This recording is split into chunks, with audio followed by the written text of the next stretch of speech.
Yo simplemente para ordenar un poquito, le voy a dar la palabra a los comentadores y los que quieran hacer alguna pregunta, alguna consulta, la mandan por el chat y así más o menos abrimos para los que tengan dudas.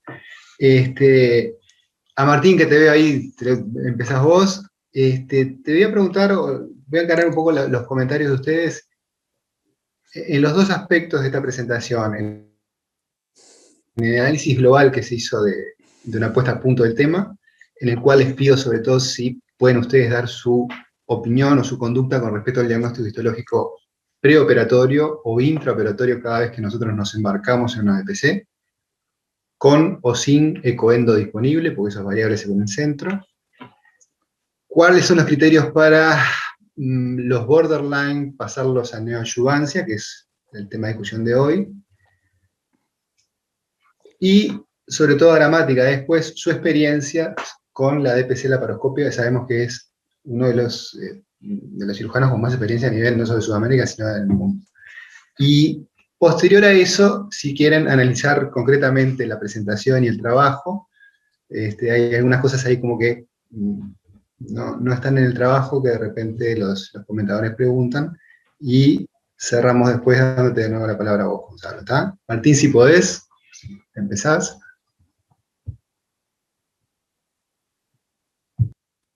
Sí, buenas noches a todos los que nos vimos con algunos, pero no estaban todos presentes. Agradecer, por supuesto, la invitación. Siempre es un placer, un gusto estar con los cirujanos reunidos. Y, por supuesto, felicitar a la gente de Rivera que esto demuestra un gran esfuerzo.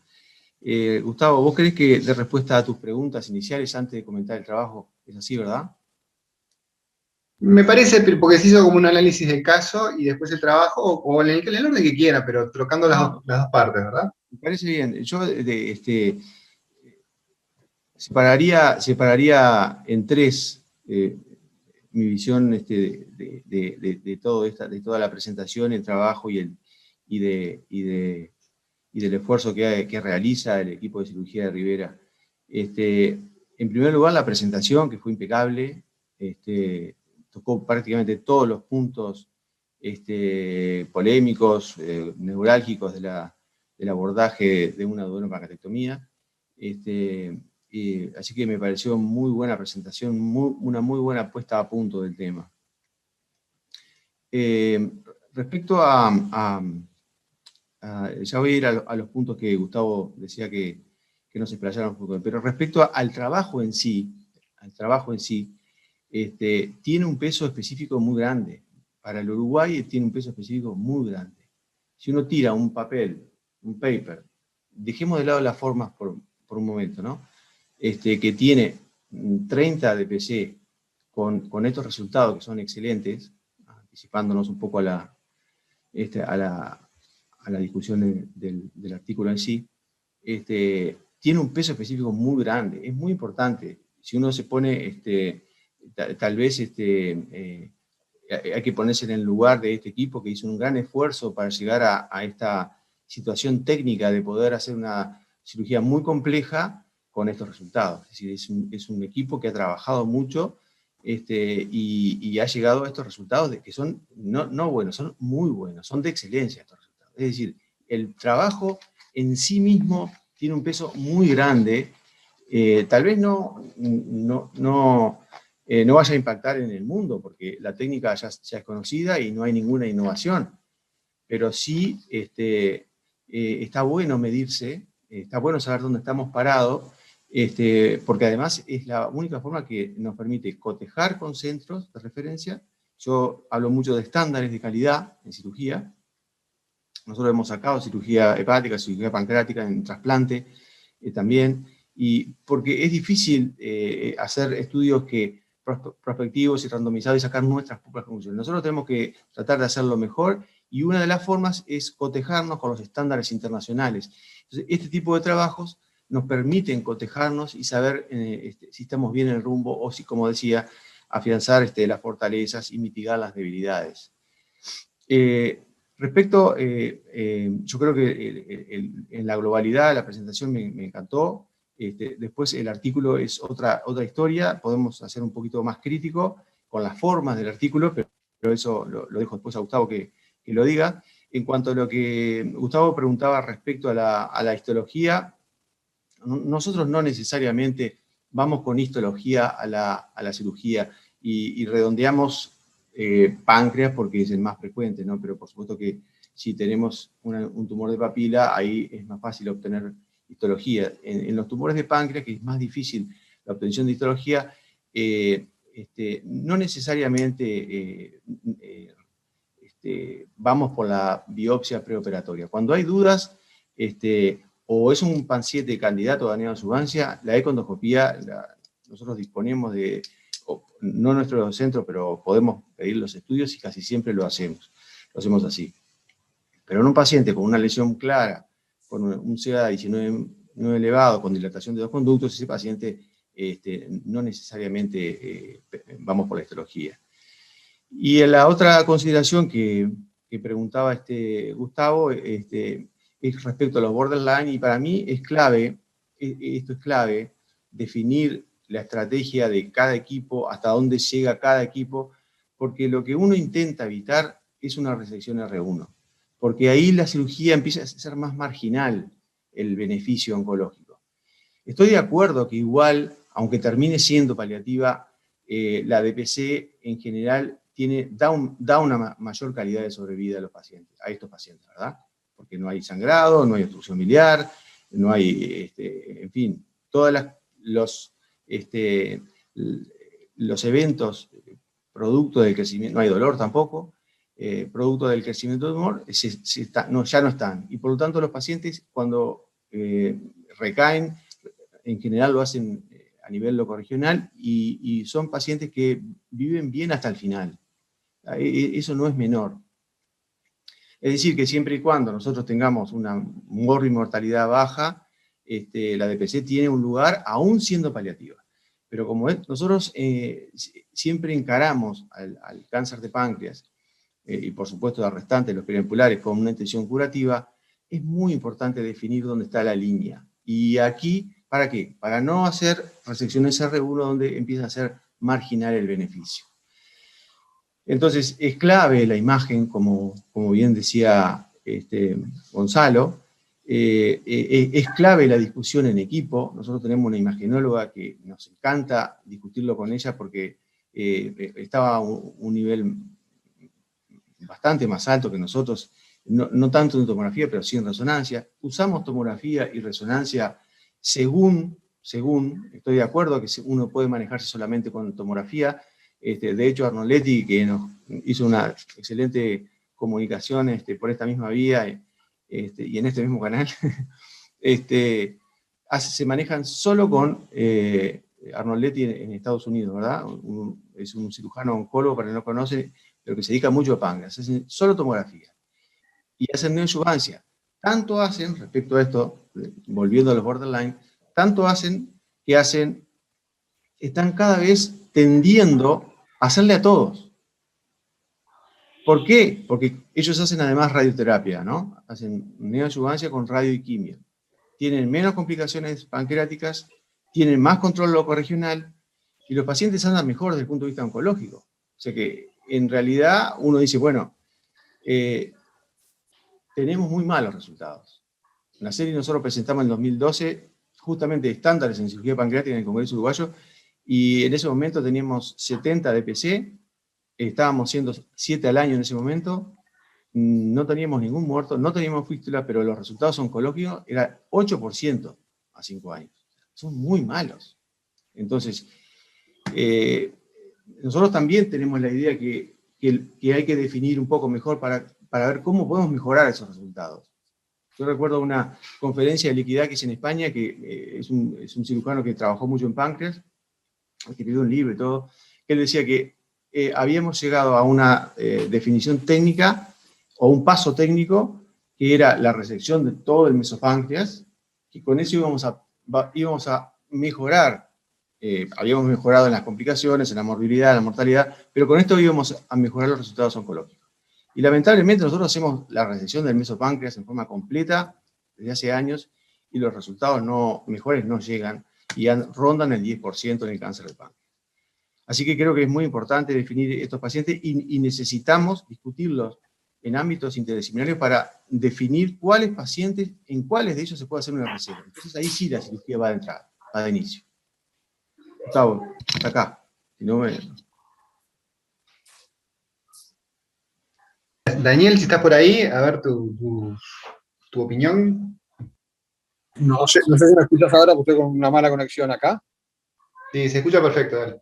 ¿Me escuchas? Está. Digo, bueno, no, primero sumarme a lo que dijo Martín, digo, la verdad, la felicitación por la presentación, y conociendo lo que es el medio, la verdad que hay que valorar muchísimo el esfuerzo que han hecho para lograr todos los resultados que han logrado, que son comparables en ningún lugar, ¿no? En todos los puntos tocados hay puntos terriblemente, digamos, controversiales en lo que es la cirugía pancreática, ¿no? Y de todos los puntos que se tocaron, no sé por dónde empezarlo, digo, pero, por ejemplo, el estudio que estábamos hablando, que era la parte de la neoadyuvancia, inclusive cada vez hay más trabajos, sí, es cierto, que plantean la neoadyuvancia igual en tumores resecables de entrada, ¿no? Muy cuestionable esta situación, ¿no? o esta postura, inclusive por algunos argumentos que se establecen, digamos, para hacerla. Es decir, de hecho, creo que el único argumento válido es que permite conocer el comportamiento biológico del tumor. Es decir, aquel tumor que responda a la quimioterapia, obviamente que va a tener un mejor resultado a la cirugía. Pero también está en la otra plato de la balanza, es qué pasa con aquellos tumores que no responden, porque hay una cosa que es cierto, más allá de todos los protocolos, digamos, que existen hoy en día para tratamiento de la quimioterapia, ya sea, si bien lo más aceptado es el M-Folfirinox, hay tumores que no responden a la quimioterapia. Entonces, a veces hacer una quimioterapia no adyuvante en aquellos tumores que no van a responder, obviamente se pierde el tren de la cirugía. También hay que mencionar que los estudios actuales están utilizando el CARRAS como forma de conocer si ese tumor va a ser respondedor o no, o también otro tipo de marcadores, pero bueno, eso todavía va a haber que esperar un poquito el tema de los resultados. Eso en cuanto a la neoadyuvancia. En cuanto a la cirugía, primera cosa, después te voy a preguntarle el estudio multicéntrico que hicieron, que presentó Gonzalo para a las resecciones radicales, ¿no? Que si mal no recuerdo por lo que era el estudio de Buchler, el estudio de Heidelberg del año 2007, que está presentado en el British Journal, pero que eso lo vamos a analizar un poquito después. Yo creo que inclusive los tumores que van a ser operados, o sea, van a la adenopancreatomía, perdón, tienen que ser, primero, hay que ir con un diagnóstico, básicamente, todas las veces que se pueda, o aquellas que se generen, las que se generen dudas, con un diagnóstico histológico. ¿Por qué? Porque cada vez estamos viendo más pancreatitis autoinmunes, y muchas veces las pancreatitis autoinmunes simulan el neoplasma de páncreas. Entonces, más allá que no solo a veces tener un CA, un 19,9 elevado, sino también tener por ahí una IG4, ver qué valor tiene, y frente a la duda sí hacer una econdoscopía. Nosotros frente a la duda sí las hacemos sistemáticamente. Cuando nos genera duda las imágenes y nos manejamos básicamente con tomografía, también hacemos ecoendoscopía para ver la relación con el eje vascular, ¿no? Los tumores borderline hoy por hoy ya no es discutible, van de entrada, van a la neoadyuvancia. Eso nos genera un enorme problema posterior, que es cómo valorar la respuesta, porque lo que está absolutamente probado es que la imagenología no es capaz de valorar si lo que queda como imagen residual es tumor o es solo tejido residual fibrótico, que también genera un problema técnico en la resección, porque las resecciones se vuelven bastante más dificultosas con ese tejido, sobre todo cuando hay contacto con los elementos vasculares.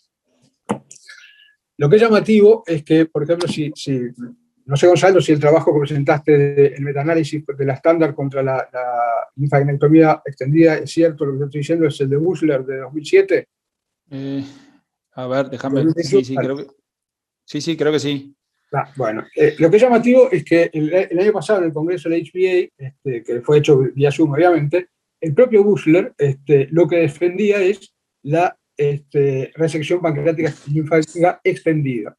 Y de ese estudio, si lo llegas a analizar, se basa básicamente en 3 metaanálisis. Uno que es el de Pedrasoli, que el de Pedrasoli lleva 20 años, de hecho, a esta altura lleva un poquito más de 20 años, ¿verdad?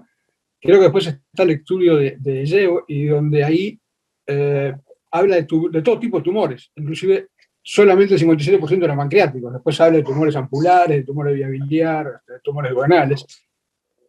Y después creo que el estudio, el último metaanálisis que debe era el de Farrell, que el único que concluye es que faltan estudios para saber si las DPC con vaciamiento radical son efectivas o no. De hecho, al día de hoy, la gente de Heidelberg lo que propone es lo que ellos mencionan, la cirugía del triángulo, es decir, limpiar el tejido celulolinfático, un triángulo que en realidad es tridimensional porque está limitado, digamos, por los entéricos, la hepática y la cava. Con eso y la quimioterapia, ellos sí han logrado a un aumento sustancial en cuanto a la sobrevida, ¿no? Después, en cuanto, una de las cosas que tú habías mencionado, Gonzalo, es que hay muchas clasificaciones. De hecho, la clasificación, en lo personal, pienso que la clasificación en cuanto a las hemorragias que existe y el retardo en la evacuación gástrica sirven solo para lograr comparar trabajos que no tienen ningún tipo de interés o de ayuda, mejor dicho, en la terapéutica de los pacientes. Hacer una hemorragia que sea precoz y que tenga repercusión hemodinámica, cualquiera la va a intervenir, no necesitamos clasificarla para eso. Y de las hemorragias, yo creo que lo que hay que tener presente y con muchísimo cuidado nos debe abrir, digamos, un signo de alarma, es cuando aparece una hemorragia en el tercer día del posoperatorio. Si un paciente que no sangra al principio empieza con un sangrado al tercero o después del tercer día del posoperatorio, es lo que se conoce como una hemorragia centinela en la cirugía pancreática, y puede terminar en un cuadro bastante grave. O sea que yo diría que las hemorragias, ese es el punto más neurálgico, te diría, a esta altura. Después otro tema que tocaste fue en la cirugía de las metástasis en el cáncer de páncreas, ¿no? Yo creo que acá tenemos varios aspectos. Nos vamos a presentar básicamente, yo creo, en 3 situaciones. Cuando vamos a operar nos encontramos con una metástasis. Creo que lo que está bastante estipulado es que no es recomendable ir a resección de esa metástasis. ¿Por qué? Porque seguramente no estamos cubiertos todavía con la quimioterapia, no hubo una adyuvancia. Y en cuanto a las metástasis metácronas, bueno, ahí va a depender de lo que es la respuesta biológica a ese tumor. Es decir, si el paciente tuvo una muy buena respuesta a la quimioterapia que se le hizo, bueno, se está discutiendo cada vez más si es posible resecarlas. Lo mismo con aquellas metástasis que tienen una excelente respuesta a la quimioterapia, que básicamente se superpone con sean sincrónicas, perdón, pero que tengan esa respuesta biológica excelente.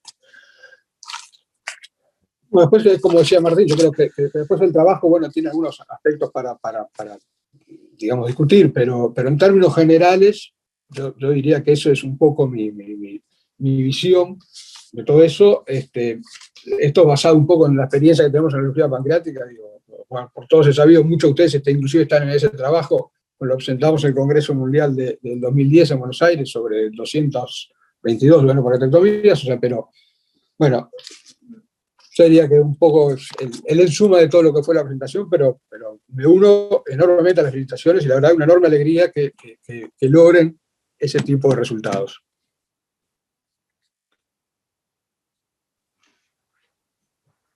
Bueno, Luis, que estás ahí seriecito y atento desde que empezamos.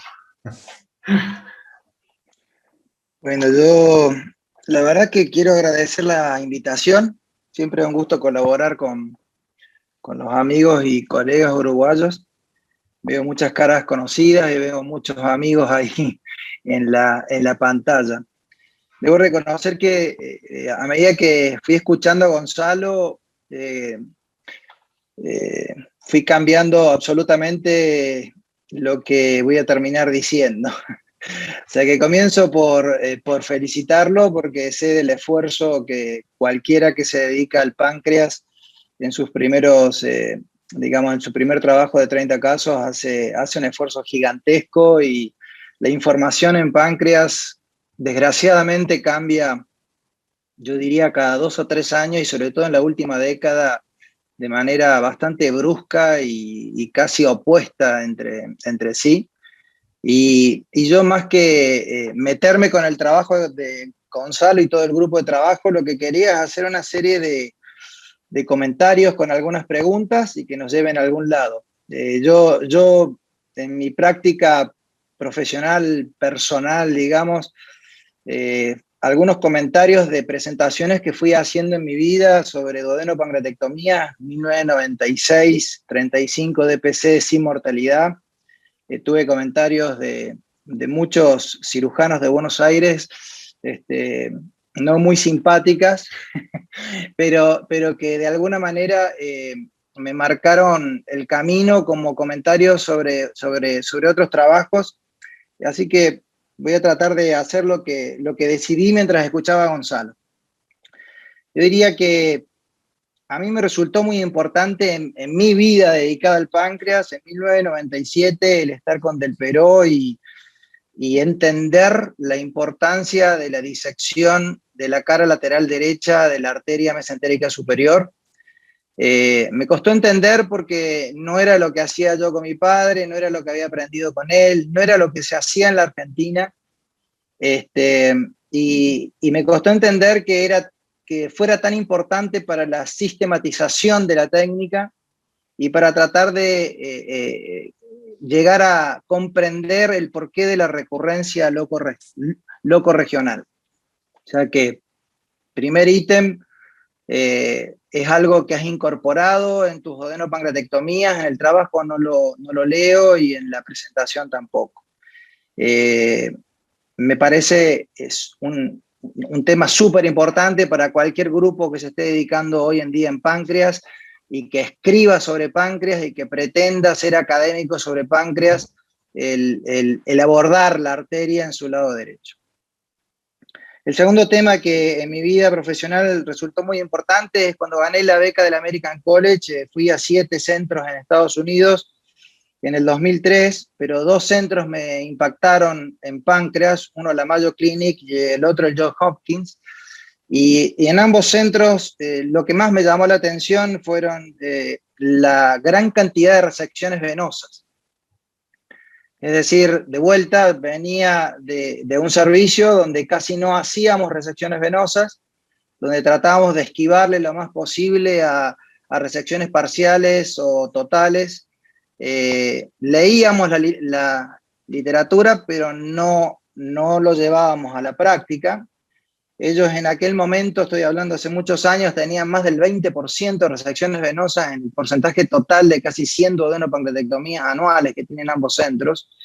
Y quería saber, digamos, cuál era el criterio, porque si bien dijiste cuáles eran las indicaciones y las contraindicaciones de la DPC en el grupo tuyo,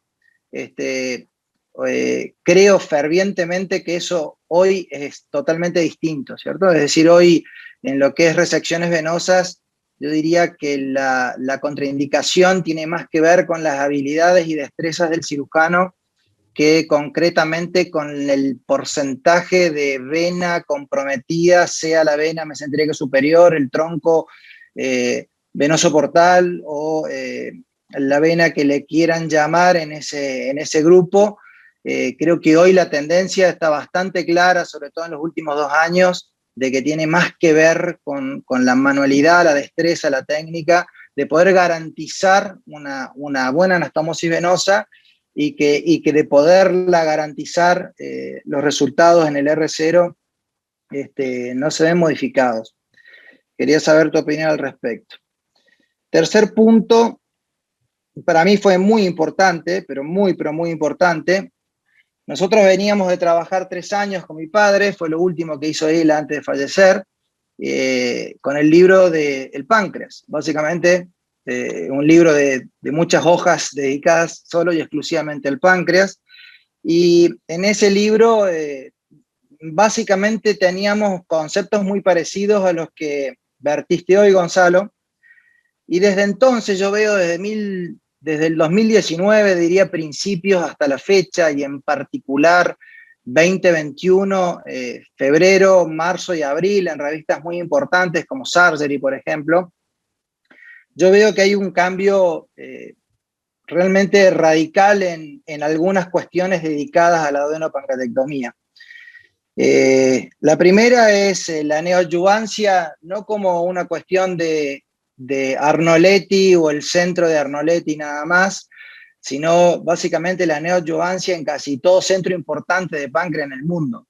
Es decir, la neoadyuvancia en pacientes con patología borderline, pero sobre todo en patología resecable. Y al final, si me acuerdo, trataré de dar mi opinión de por qué pasa eso. En Córdoba ya está pasando, la mayoría de los páncreas que llegan a nuestras manos llegan con biopsia, con ecoendoscopía previa, derivados con un stent biliar y habitualmente con fecha para la neoadyuvancia.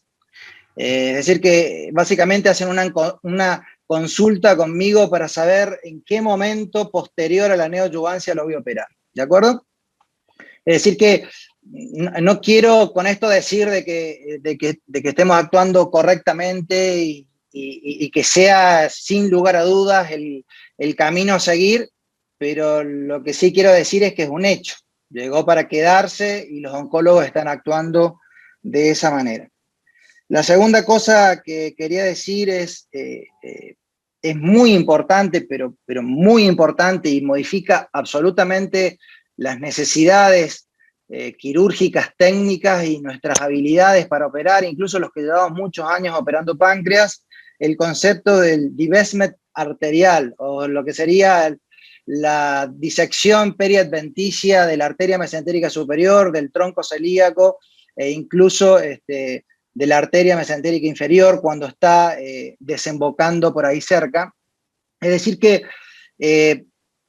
y de vuelta, no de cualquier grupo, digamos, en Surgery del mes pasado, el trabajo es de John Cameron, que me sorprendió leer su nombre en el trabajo del John Hopkins, y Buchler de Heidelberg, diciendo de que es el camino que están siguiendo hoy. Es decir, hoy hablar de que un porcentaje de la arteria mesentérica superior en contacto o invadido o que un alrededor del tumor hace una contraindicación a la resección quirúrgica, de vuelta creo que hoy no debemos ser categóricos diciéndolo, porque me parece que no es así y no va a ser así hacia adelante, categóricamente no va a ser así hacia adelante. Y trato de finalizar con 2 o 3 conceptos. He sido categórico múltiples veces sobre cuestiones que 2 o 3 años después me he tenido que arrepentir. La linfadenectomía extendida, estoy al tanto de la literatura y no es el único trabajo ese que se ha estado manifestando, pero desgraciadamente hoy, cuando uno junta todos los puntos que acabo de nombrar, la disección periadventicia de la arteria mesentérica superior, si ustedes se imaginan la situación, nos obliga a hacer una linfadenectomía extendida. Es decir, no es que querramos hacer una linfadenectomía extendida, no es que creamos que la linfadenectomía extendida le va a agregar vida al paciente. Lo que sí creemos es que la única manera de hacer una disección periadventicia de la mesentérica superior es sacar todo ese tejido y por ende terminamos haciendo una linfadenectomía extendida. Es decir, no estoy defendiendo la linfadenectomía extendida, sí estoy defendiendo de que hay que terminar haciéndola para hacer la cirugía correcta en relación a la arteria y la vena mesentérica superior y al tronco celíaco si hiciera falta, y a la arteria hepática si hiciera falta, y al tronco portal si hiciera falta. Algo que me pareció importante es, si algo he aprendido es a usar trabajos que hablan mal de la cirugía laparoscópica de cabeza de páncreas, y tomo como ejemplo justamente el Leopard 1 y el Leopard 2 como 2 trabajos ejemplificadores de un grupo de trabajo que jamás debió hacer duodenopancreatectomía laparoscópica. Entonces, a partir de eso,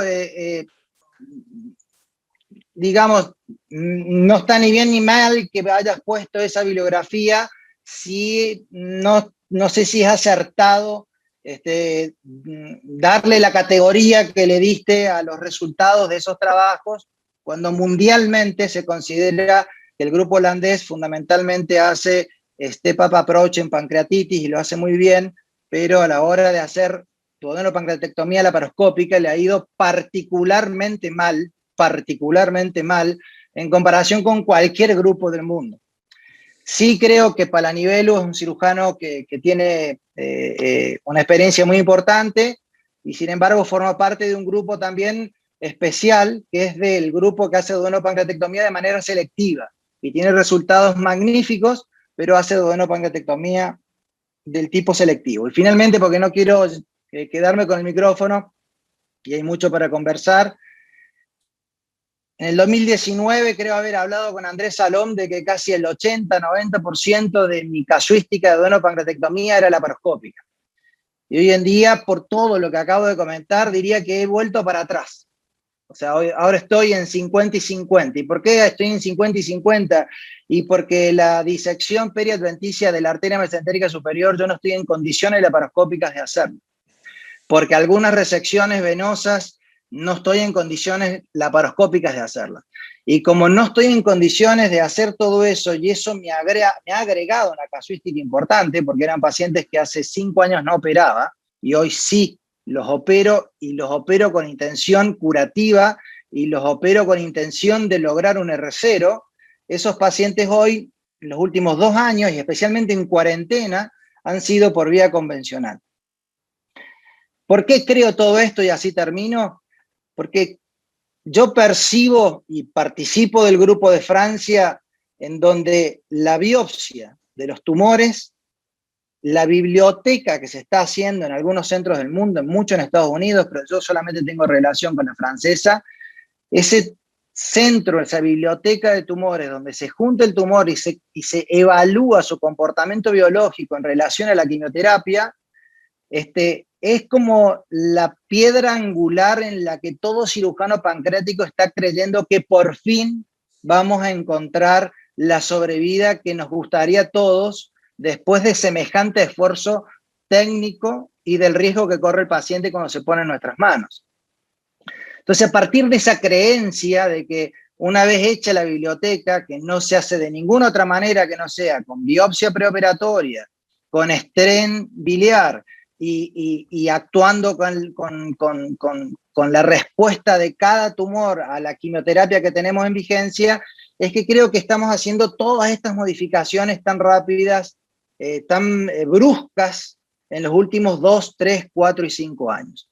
Después, insisto de vuelta, el trabajo me pareció muy bueno, felicito el esfuerzo de todo el grupo, sé que esto es muy difícil, sé que cuando uno termina de escribir ya salió algo nuevo y uno ya operó, entonces nunca puede sentirse lo que estoy diciendo para nada como una crítica al trabajo, todo lo contrario, más bien como un comentario y una serie de preguntas, y les agradezco mucho el que me hayan invitado y estoy para responder cualquier cosa que se les parezca, y bastante tenés, Gonzalo, con 3 comentarios.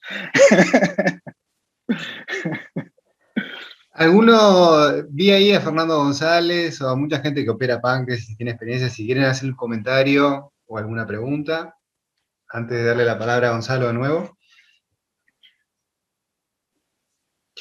A mí, Gonzalo, me llamó un poquito la atención, digo, en general cuando el resultado son buenísimos, y digo, los resultados, como decía Martín, hablan por sí solos. O sea, si vos llegás a un porcentaje de R0 con la mortalidad y la morbilidad que tenés, el trabajo es bueno. La duda del trabajo es la selección, o sea, si no seleccionaste pacientes muy buenos para operar, ¿no? Porque el nivel, por ejemplo, el porcentaje de resección venosa es bajo, en general uno está alrededor del 20-30% que algo le tenés que hacer a la vena. Esa es una pregunta concreta del trabajo. Lo segundo, y es un comentario que también se lo abro a los comentadores o a quien sea, es como que hay 2 tendencias en páncreas. O sea, por un lado vamos hacia lograr un R0, que es disecando el mesopáncreas, o sea, yendo hasta la mesentérica y haciendo una correcta cirugía, sobre todo del mesopáncreas, de la raíz de la mesentérica, o sea, del ligamento de Yoshioka, que es en lo que se insiste para lograr un vaciamiento y un R0. Y por el otro lado vamos hacia la quimio la neoadyuvancia y la esperanza de que eso nos mejore SR0, como que son medios contradictorios. Al menos esa es la imagen que yo percibo, o sea, como se va hacia dos lugares distintos, salvo, como dijo Luis, si uno va orientado por los inmunoterápicos nuevos, biológicos y con marcadores precisos de respuesta tumoral, ¿no? Que eso, bueno, le abro un comentario final a los comentadores y particularmente esas preguntas a vos, Gonzalo. Bueno, vamos a tratar de empezar. Primero, Martín, muy agradecido obviamente de todos los comentarios de los comentadores. Para mí solamente le agregan nivel a esta sesión científica. Muchas gracias, Martín, por tus felicitaciones y por tus comentarios. Totalmente de acuerdo que esto, el que quiere trabajar con páncreas, hacer cirugía pancreática, tiene que hacerlo de una forma de excelencia. Creo que no existen dos caminos para la cirugía pancreática. Creo que el único camino es tratar de hacer las cosas acorde a lo que se hace a nivel internacional, y eso es un poco el objetivo del trabajo, que si bien ahora presentamos 30 casos, hemos tratado de ir en los años anteriores presentando los casos consecuentemente, de una forma de analizar nuestros resultados y poder ir corrigiendo en el camino lo que tenemos que corregir. Si no se va a hacer una cirugía de excelencia, me parece que habría que dar un paso al costado y dejar para donde se pueda hacer. Al Mono, muchísimas gracias también por los comentarios. En mi opinión, un enorme cirujano hepatobiliopancreático, y para mí es un orgullo que esté comentando esta presentación. Ahora no me acuerdo qué le quería responder al Mono, que era de la linfadenectomía extendida, que va un poco atada también a lo que es la disección de la adventicia de la arteria. En realidad, la linfadenectomía extendida, lo que yo decía que no se hacía, pero estoy de acuerdo también con Luis, que al disecar la adventicia terminás haciendo una linfadenectomía de la mesentérica, de la arteria mesentérica superior. Era simplemente no hacer los grupos justamente de la mesentérica superior del tronco celíaco, pero obviamente que eso cambia día a día, y sí, ya engancho con las respuestas a Luis. Sí considero que las resecciones vasculares, tanto venosas como arteriales, van a depender mucho de las habilidades del equipo quirúrgico, y a veces no solo de las habilidades del equipo quirúrgico, sino en el medio que se encuentra. Pero por supuesto que si no estás en el medio en donde podés realizar las cosas, no deberías hacerlo. En cuanto a la arteria, yo en realidad lo que me parece, capaz que no me expresé bien, lo que dije es que cuando compromete, encapsula la arteria más de un 180%, si bien que sé que hay grupos que hacen las resecciones arteriales, en la literatura que revise no hay un beneficio de hacer resecciones arteriales, pero sí estoy de acuerdo que hay que hacer la disección de periadventicia, y en ese momento te terminás llevando ese grupo ganglionar. No aplicamos nosotros, si bien he leído bastantes trabajos de eso, el Artery First, como primer paso de la cirugía. La arteria siempre queda para la liberación del final de la cirugía, que a veces es cuando uno está un poco más cansado en la parte de la resección. En cuanto a la neoadyuvancia, no tengo dudas que la neoadyuvancia se viene, y como dice Luis, se vino para quedar, y creo que va a ser así como fue en los cánceres gástricos, así como es en los cánceres de recto. Creo que el futuro es que se va a hacer neoadyuvancia mucho más de lo que se hace. Esto va a ser medio que seleccionador de pacientes, y va a ayudar mucho a estas resecciones que nosotros tanto queremos, R0, y a esa sobrevida, a mejorar esa sobrevida que parece que está tan difícil de superarla a los 5 años. En cuanto a la selección de pacientes, sabemos que no tenemos mucho que elegir, ¿no? En realidad a mí que me gusta operar, ando como corriendo atrás de los pacientes, ¿no? Uno anda buscando los pacientes para hacer la cirugía, no solo para su marca suite, sino porque le gusta y porque cree que hay más pacientes que a veces quedan, y por eso hablé mucho de la valoración inicial, porque acá vemos cirujanos que se hacen cirugía hepatobiliopancreática, hay cirujanos que no.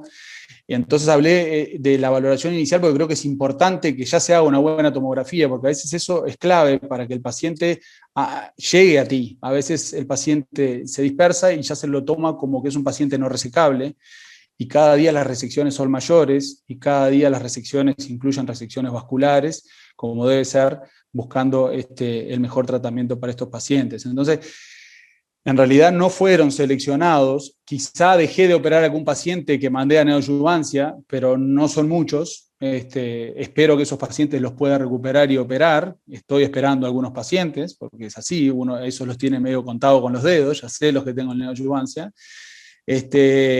Y lo que sí digo es que quizás, y que lo dije en el trabajo, la anatomía patológica me dejó demasiadas dudas. Quizás de todo el trabajo fue lo que me dejó más dudas, porque no es comparable con otras series. Creo que quizás mi R1, no sé si está en R1, así como presenté el trabajo aquel donde no se estandariza y el R1 baja de 70% a 14%. Y las resecciones vasculares no fueron resecciones mayores, fueron resecciones laterales de la vena, que no precisaron hacer anastomosis terminales, pero bueno, las incluí como resecciones vasculares porque salieron porciones de vena, e incluso, que no lo dije, en esas venas no hubo, en esa sección de vena no hubo compromiso tumoral. Creo que respondí más o menos a todos, y bueno, y agradezco muchísimo los comentarios. La verdad que para mí es importantísimo esto, aprendo muchísimo con los que me han comentado, y fue un orgullo de tener el espacio en la Sociedad de Cirugía para poder mostrar lo que hacemos en el interior. Muchas gracias. Gustavo, yo quería hacer un comentario. Sí, sí, digo, está abierto para los que quiera, para los comentadores, sí. Y si no, cerralo vos, Andrés. No, simplemente, bueno, felicitarlos. Me parece que el esfuerzo y el hecho de objetivar estos resultados ha sido muy importante. Yo lo que le agregaría, que sería importante ver el resultado de sobrevida a largo plazo en estos años, al 2021, en esta serie, porque yo creo que, como bien creo que dijeron todos, creo que la cirugía en el páncreas está optimizada prácticamente. Es muy difícil que se mejoren los resultados técnicos de estos grupos que están trabajando en forma casi óptima. Podrá hacerse un abordaje abierto, laparoscópico, eso va a depender un poco de la situación o del paciente, pero creo que la cirugía se agotó ya como instrumento terapéutico de estos pacientes. Creo que el camino va a ser la neoadyuvancia, porque estamos hablando de sobrevidas de 8%, 10% en series de 5 años. Entonces, estas cirugías que demandan un esfuerzo técnico tremendo, un esfuerzo además de todo tipo, y una morbilidad importante, hay que ver hasta qué punto se benefician estos pacientes, y no hay que inducirlos por un camino de neoadyuvancia y después embarcarse en la cirugía. Parecería que es un poco la tendencia mundial. Entonces me parece como que estos trabajos tienen que necesariamente ir acompañados de resultados de sobrevida en años, en plazos, para poder después cotejar los seguimientos y saber si realmente la neoadyuvancia es efectiva o no. Es ese comentario nada más. Dale, Luis, sí. Quiero tirar una sensación. Yo lo que creo es que estamos operando más pacientes que hace 5, 6, 7 años. Estoy convencido de que nada de lo que estamos haciendo nuevo, resecciones arteriales incluidas, le da mayor sobrevida a ningún paciente en particular. A ver si ahora trato de hacerme entender. Es la neoadyuvancia, cuando el paciente no progresa o responde, la que me está diciendo a mí que debo hacer mi esfuerzo técnico máximo para tratar de resecar al paciente que tengo al frente. Es decir, en ausencia de metástasis hepáticas, y hay algunos trabajos que incluso están empezando a meterse con eso, es decir, no yo, pero hay grupos que ya se están metiendo con metástasis únicas hepáticas. La idea o el concepto es, no importa lo que deba hacer para hacer un R0, porque este paciente en particular estuvo estable en la neoadyuvancia o respondió positivamente a la neoadyuvancia, y por ende lo que le va a dar vida es si yo lo hago R0, yo digo, cualquiera de nosotros, transforma en R0 ese paciente, la neoadyuvancia lo va a poder seguir ayudando, que es hasta la fecha, la quimioterapia, lo único que le ha agregado al 30% de pacientes operados es una sobrevida mayor. No sé si alcanzo a ser claro, pero ese es el concepto. Es decir, yo incluso estoy haciendo menos cirugía laparoscópica y cada vez cirugía más agresiva convencional, porque creo en ese concepto. Creo que el paciente que no se movió el tumor en la neoadyuvancia o se movió positivamente, es decir, se achicó en la apariencia tomográfica, interpreto yo que se beneficia del esfuerzo que voy a hacer en el quirófano, independientemente de que eso incluya venas y arterias o ganglios, ¿de acuerdo? Es decir que eso creo que es lo que está de alguna manera hace un mes, porque realmente tienen un mes los trabajos, tanto el grupo alemán como los norteamericanos, planteando como idea global y tendencia. Es decir, nosotros no estamos dándole más vida al paciente. Lo operemos laparoscópico, convencional, le resequemos la vena, le resequemos la arteria, no somos nosotros. Nosotros lo que tenemos que tratar de lograr es un R0. ¿En quiénes? En quienes tuvieron respuesta a la quimioterapia. Esos son los pacientes que, si sobreviven a nosotros, de vuelta a los pacientes, se va a seguir haciendo quimioterapia y si tienen suerte van a vivir un poco más que el resto. Era ese el comentario, Gustavo, discúlpame. Bueno, Andrés, si querés ir cerrando o si hay alguna pregunta o algo. Una cosa más. Después me anoto, Gustavo. Dale. Claro, sí. En mi caso, lo único que quería agregar, digo, yo creo que hoy por hoy que no se lo mencionó, esta es una cirugía que necesariamente tiene que hacerse con un anatomopatólogo en sala. Digo, pues es fundamental el tema para mí de lograr un R0, ir estudiando todos los bordes de sección que uno va sacando y si no, bueno, ir ampliándolos en esa medida. Por lo tanto, creo que siempre debe haber un patólogo en sala. Bueno, como una opinión, una postura personal. De hecho, yo lo hago así siempre, ¿no? Roberto.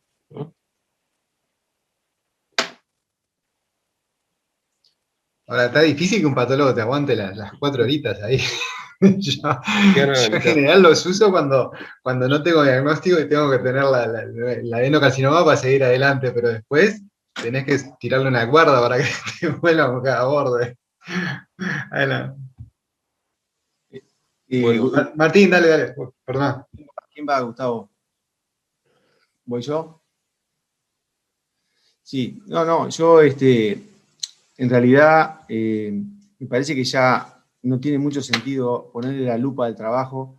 Tenía algunos comentarios respecto a las formas, pero voy a decir la crítica constructiva, si uno quiere más notoria.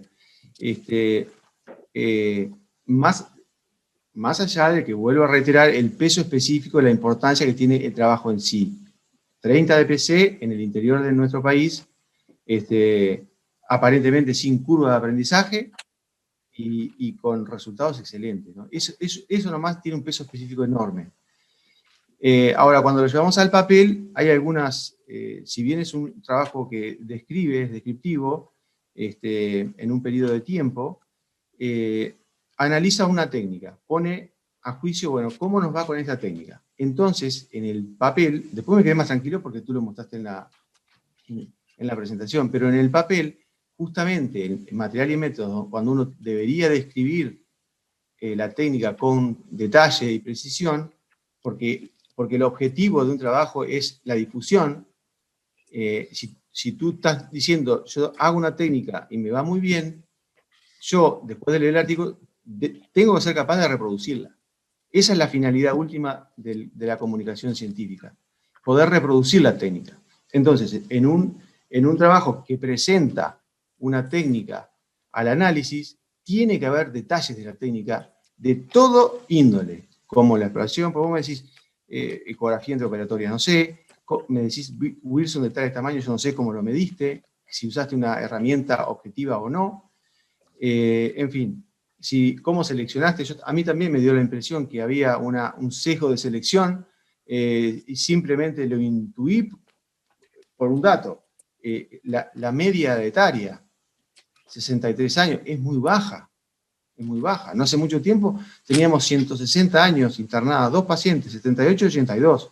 Y estamos operando pacientes cerca de los 80. Por eso es que yo pensé, debe haber en estas excelentes resultados algún sesgo de selección.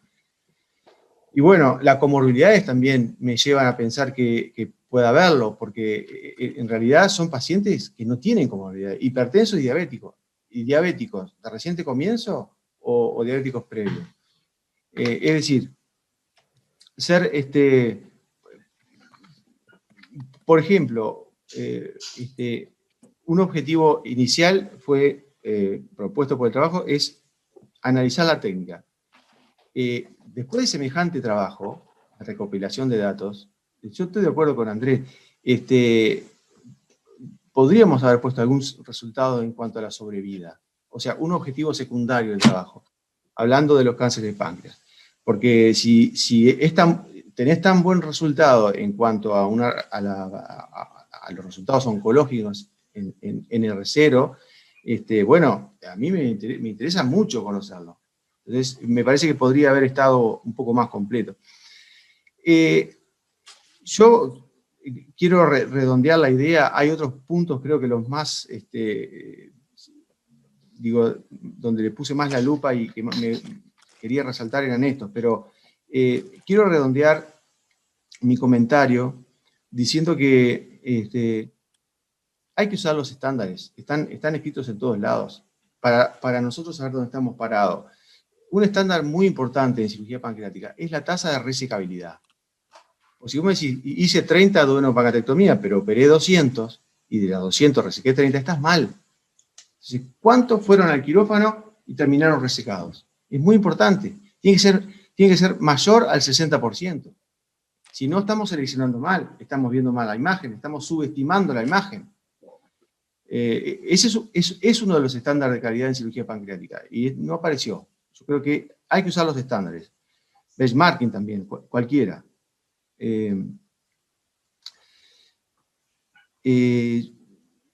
Yo creo que en el trabajo falta bibliografía. Es poca la bibliografía para esto, ¿no? Es decir, me parece que faltó un poco más, por lo menos la presentada al papel, ¿no? Como líneas generales, a mí me interesa destacar el trabajo en equipo. Esto no se puede hacer solo. No es para ustedes, que lo saben muy bien, a la gente del equipo de Rivera, sino es porque a veces nos escucha gente joven que de repente tiene iniciativas y quieren arrancar. Es una cirugía muy demandante. Nosotros en el año 2015 publicamos en el Congreso un modo de trabajar, un modo de hacer las cosas en el quirófano, pero que refleja definiciones de definiciones estratégicas de la terapéutica en comunidad interdisciplinaria. Y es fundamental definir la estrategia terapéutica con equipos interdisciplinarios. Es muy importante. Es uno de los indicadores de calidad en cirugía, la discusión interdisciplinaria. Y nosotros en ese congreso describimos una forma de operar que es con equipo secuencial. Empezamos así con los trasplantes, porque son a veces muy, muy demandantes, y uno cuando llega a la etapa de la síntesis, que también es muy importante, estar descansado, estar lúcido, bueno, empezamos en los trasplantes. Somos 6 cirujanos. Los 6 cirujanos hacemos todo. Podemos resecar, podemos hacer la síntesis, podemos hacer todo. Entonces nos vamos cambiando. Siempre hay un equipo fresco. A mí me han invitado varias veces del interior a hacer esto solo. No me animo, no lo hago. Aparte traicionaría lo que estoy convencido. Esto hay que hacerlo en equipo. Solo no se puede hacer nada. Esta cirugía solo no se puede. Te puede ir bien en una, te puede ir bien en dos, pero en la tercera, que tuviste una etapa de exéresis demandante, llegaste a la síntesis cansado y ahí se cometen errores. Entonces nosotros no podemos permitir en ninguna etapa estar cansado. Entonces el mensaje que quiero trasladar fundamentalmente es el que debe ser encarado esto no como una aventura de un cirujano habilidoso, porque resecar venas se puede resecar, arteria también, pero no pasa por ahí. Los resultados pasan por otro lado. Es un cúmulo de detalles que si esto se enfoca con un equipo interdisciplinario en la previa y un equipo de cirujanos de abajo de la cialítica, los resultados siempre van a ser mejores. Yo, para terminar, comentarle que ayer leía un artículo de Tampa, de la Universidad de Tampa, Estados Unidos. Me interesó porque el título del trabajo era, no es literal, pero duodenopacatectomía. ¿Qué es mejor? ¿Quién o dónde? Entonces, él analiza dos grupos de pacientes, uno operado en un centro de referencia y otro operado en otro lugar que no era centro de referencia. Pero era el mismo equipo, o la misma persona. Entonces, tenía los mismos resultados, tiene los mismos. Llegó a la conclusión de que en realidad para él es más importante quién. Ahora, si uno empezaba a leer el detalle, se denudaba que había creado otro equipo paralelo, porque dijo, bueno, para este equipo que no tenía experiencia, juntamos una nurse, no sé, un imagenólogo, un oncólogo, y en definitiva terminó siendo un equipo interdisciplinario en otro lugar. Es decir, yo creo que las dos cosas son importantes y son inseparables. ¿Quién y dónde?